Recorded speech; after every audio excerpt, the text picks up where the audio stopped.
Welcome to action study point. दोस्तों, हमारे channel पर आपको नियमित रूप से जो है Bihar SSC inter level mains exam की तैयारी कराई जा रही है। अगर आप चैनल में पहली बार आए हैं तो सब्सक्राइब जरूर कर लीजिएगा, क्योंकि आपको इस चैनल से निश्चित ही लाभ होने वाला है। दोस्तों, हम इस वीडियो में बिहार जीके के मोस्ट इंपॉर्टेंट 20 प्रश्न देखने वाले हैं। दोस्तों, आप वीडियो को शेयर जरूर करें अगर आपको पसंद आए तो, क्योंकि वीडियो काफ़ी इंपॉर्टेंट है। बिहार के एग्ज़ाम, किसी भी एग्ज़ाम संबंधित जो है काफ़ी इंपॉर्टेंट, तो आप 4 से 5 लोगों तक वीडियो को शेयर जरूर करिएगा। दोस्तों, आइए शुरू करते हैं आज का वीडियो। देखिए, पहला प्रश्न क्या है। किस अधिनियम ने बिहार राज्य प्रदूषण नियंत्रण बोर्ड को एक स्वायत्त निकाय घोषित किया है? यानी कि बिहार में कौन सा अधिनियम जिसने बिहार राज्य प्रदूषण नियंत्रण बोर्ड को एक स्वायत्त निकाय घोषित किया है? तो देखिए, पहला ऑप्शन क्या है, जल अधिनियम यानी कि जल प्रदूषण रोकथाम नियंत्रण अधिनियम। दूसरा है जल उपकर अधिनियम। तीसरा है वायु प्रदूषण रोकथाम और नियंत्रण अधिनियम। तो देखिए, सही आंसर हो जाएगा उपरोक्त सभी। देखिए, ऊपर जो तीनों ऑप्शन है इन सभी को मिलाकर ही जो है बिहार राज्य प्रदूषण नियंत्रण बोर्ड को एक स्वायत्त निकाय घोषित किया गया है। तो इस प्रश्न का ऑप्शन नंबर जो डी अगर आपने चुना है तो आपका जवाब बिल्कुल सही हो जाएगा। ऑप्शन नंबर डी करेक्ट हो जाएगा। दोस्तों, इस बार आपको BSSC inter level mains exam में ज़रूर सेलेक्ट होना है, इसलिए आप नियमित रूप से तैयारी करें। देखिए, किसी भी सफलता का एक ही लक्ष्य है कि आप नियमित रूप से तैयारी करें, इसके अलावा और कोई रास्ता नहीं है। देखिए, दूसरा प्रश्न क्या है, बिहार राज्य प्रदूषण निवारण बोर्ड की स्थापना कब हुई? बिहार राज्य प्रदूषण निवारण बोर्ड की स्थापना कब हुई? तो इस प्रश्न का सही उत्तर क्या हो जाएगा? सही उत्तर हो जाएगा ऑप्शन नंबर बी 1974 में। देखिए, जो बिहार राज्य प्रदूषण निवारण बोर्ड है इसकी स्थापना सन 1974 यानी कि 1974 में हुई थी। तो इस प्रश्न का दूसरा ऑप्शन अगर आपने चुना है तो आपका जवाब सही हो जाएगा। अगला प्रश्न देखिए क्या है। अगला प्रश्न हमारा है, बिहार राज्य प्रदूषण निवारण परिषद का गठन किस अधिनियम के तहत हुआ था? तो देखिए, बिहार राज्य प्रदूषण निवारण परिषद का जो गठन है वो किस अधिनियम के अंतर्गत हुआ था? तो सही उत्तर हो जाएगा ऑप्शन नंबर सी जल प्रदूषण रोकथाम और नियंत्रण अधिनियम 1974 के अंतर्गत। कौन से? 1974 के जल प्रदूषण रोकथाम और नियंत्रण अधिनियम के तहत बिहार राज्य प्रदूषण निवारण परिषद का जो है गठन हुआ था। ऑप्शन नंबर सी इस प्रश्न का करेक्ट हो जाएगा। अगला प्रश्न है, बिहार में गंगा कार्य योजना का दूसरा चरण कब शुरू हुआ? बिहार में गंगा कार्य योजना का दूसरा चरण कब शुरू हुआ? तो इस प्रश्न का सही उत्तर हो जाएगा ऑप्शन नंबर ए फरवरी 1991 में। देखिए, बिहार में जो गंगा कार्य योजना है इसका दूसरा चरण फरवरी 1991 में शुरू हुआ था।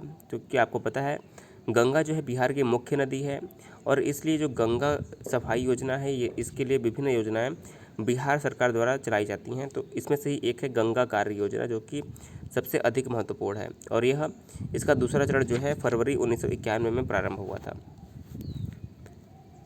अगला प्रश्न देखिए क्या है, बिहार में गंगा कार्य योजना का कौन सा कार्यक्रम है? यानी कि निम्नलिखित में से जो बिहार गंगा कार्य योजना है निम्नलिखित में से उसका कौन सा कार्यक्रम है?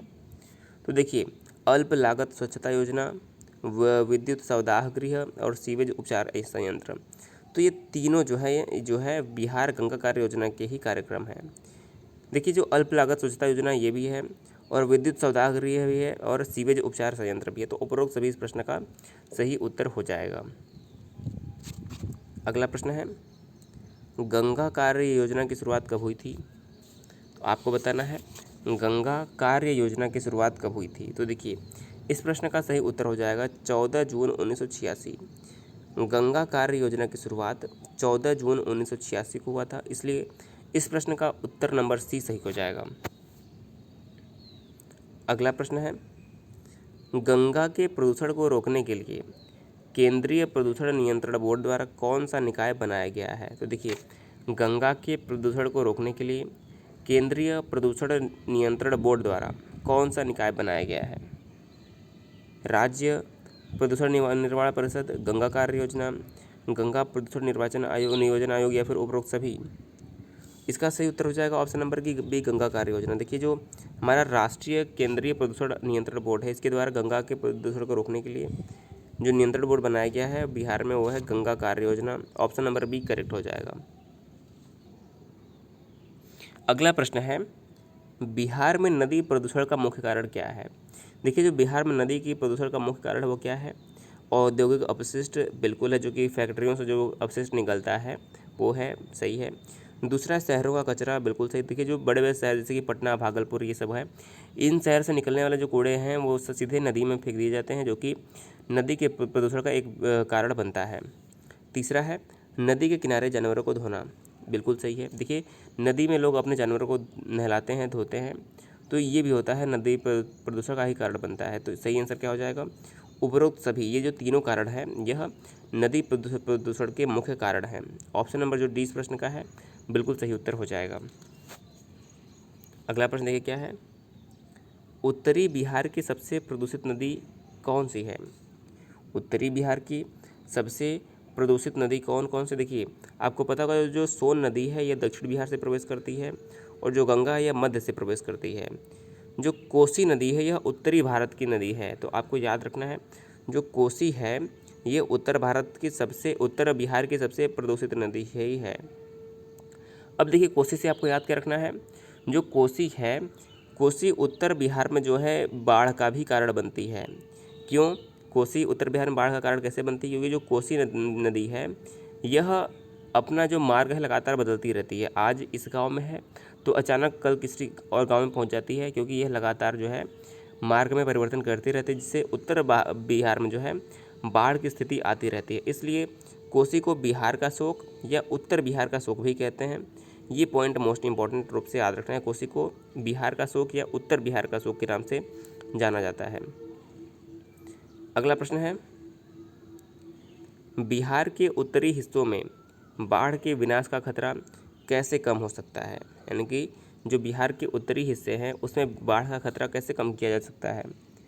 पहला ऑप्शन है जंगली जानवरों के शवों को नदियों में फेंकने से रोककर, औद्योगिक कचरे को नदियों में फेंकने से रोककर, नेपाल की नदियों के उचित जल प्रबंधन द्वारा, या फिर इनमें से कोई नहीं। तो देखिए जो बिहार का उत्तरी भाग है, अगर हम मान लें कि ये अगर बिहार है, बीच में से गंगा प्रवेश करती है और उत्तर से नेपाल से बहुत सारी नदियाँ जो हैं गंगा में प्रवेश करती हैं। तो अगर उत्तरी बिहार को अगर बाढ़ से बचाना है तो नेपाल की नदियों का उचित जल प्रबंधन करना होगा। क्या करना होगा?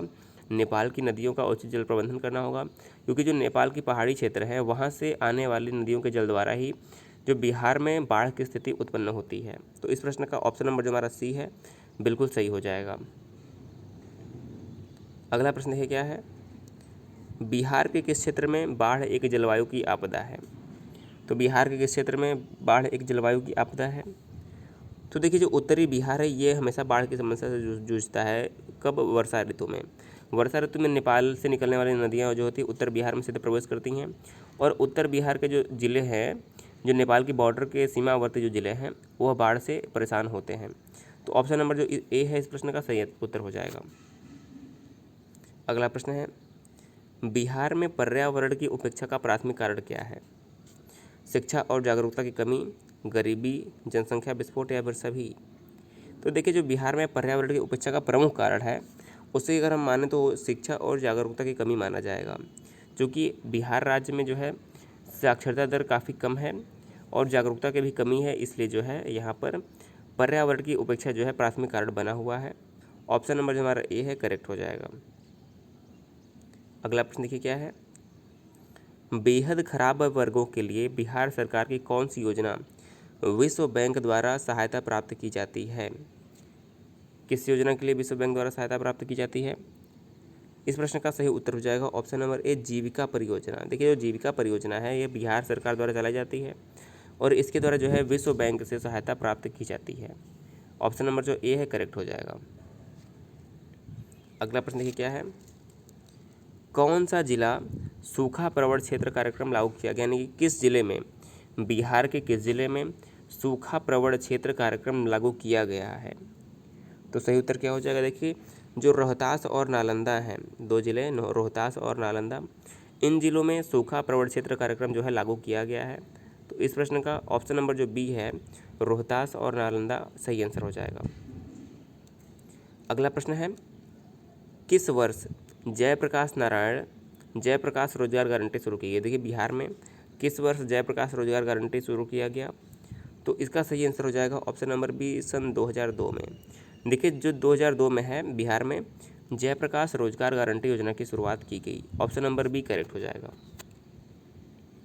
अगला प्रश्न है, निम्नलिखित में से कौन सा पहला योजना या कार्यक्रम लॉन्च किया गया? यानी कि सबसे पहले निम्नलिखित में से कौन सा योजना बिहार में लॉन्च किया गया? इसका सही उत्तर क्या हो जाएगा? इसका सही उत्तर हो जाएगा राष्ट्रीय सामाजिक सुरक्षा कार्यक्रम। क्या है? राष्ट्रीय सामाजिक सुरक्षा कार्यक्रम जो है सबसे पहले लॉन्च किया गया था। ऑप्शन नंबर ए करेक्ट हो जाएगा। अगला प्रश्न है, किस पंचवर्षीय योजना के लिए फूड फॉर वर्क लॉन्च की गई? देखिए, जो किस पंचवर्षीय योजना में फूड फॉर वर्क योजना जो है लॉन्च की गई थी, सही उत्तर क्या हो जाएगा? 5वीं पंचवर्षीय योजना में जो है फूड फॉर वर्क लॉन्च किया गया था। ऑप्शन नंबर ए करेक्ट हो जाएगा। अगला प्रश्न है, ग्रामीण क्षेत्रों में गरीबी रेखा से नीचे कौन माना जाता है? यानी कि गरीबी रेखा से नीचे का मानक क्या है ग्रामीण क्षेत्रों के लिए? तो देखिए, इस प्रश्न का सही उत्तर हो जाएगा ऑप्शन नंबर सी, जिनकी दैनिक खपत 2400 कैलोरी से कम होती है। देखिए, ग्रामीण क्षेत्रों में जिनकी खपत 2400 कैलोरी से कम होती है उन्हें गरीबी रेखा से नीचे यानी कि BPL यानी कि बिलो पॉवर्टी लाइन माना जाता है, जो 2400 कैलोरी से कम ऊर्जा की खपत करते हैं एक दिन में। तो ऑप्शन नंबर सी करेक्ट हो जाएगा। अगला प्रश्न है, शहरी क्षेत्रों में गरीबी रेखा से नीचे कौन माना जाता है? एक ग्रामीण क्षेत्रों में 2400 कैलोरी से कम खपत करने वाला माना जाता है गरीब। और शहरी क्षेत्रों की बात करें तो जिनकी दैनिक खपत 2100 कैलोरी से कम होती है, जिनकी दैनिक खपत 2100 कैलोरी से कम होती है उन्हें शहरी क्षेत्रों में गरीब माना जाता है। ऑप्शन नंबर बी करेक्ट हो जाएगा। और हमारा आज का अंतिम प्रश्न देखिए क्या है, बिहार में गरीबी का कारण क्या है? बिहार में गरीबी का प्रमुख कारण क्या है? भूमि विकास की कमी, गरीबी उन्मूलन कार्यक्रम और बेरोजगारी। देखिए, तीनों बिहार में जो गरीबी के प्रमुख कारण हैं वो तीनों हैं प्रमुख कारण। ऑप्शन नंबर डी करेक्ट हो जाएगा। तो देखिए, हमने आपको इस वीडियो में 20 प्रश्न दिए। दोस्तों, आज है रविवार। देखिए, आज रविवार के लिए आपको एक विशेष क्लास मिलने वाली है। आप लोग बोल रहे थे कि रविवार को 100 क्वेश्चन का जो है टेस्ट करवाया जाए। दोस्तों, आज हम आपके लिए 100 प्रश्न का जो है एक टेस्ट लेकर आएंगे, जो कि आपके एग्ज़ाम के लिए काफ़ी इंपॉर्टेंट होगा। देखिए, आज आपको शाम को जो है 4 बजे के लगभग 100 प्रश्न का टेस्ट मिलने वाला है। दोस्तों, आप इस टेस्ट को ज़रूर करें और आप अधिक से अधिक प्रश्नों को ज़रूर सॉल्व करें। देखिए, अगर आपको सिलेक्शन पाना है तो आप किसी भी तरह के जो है मेहनत करने से चूकें ना और लगातार प्रयास करते रहें।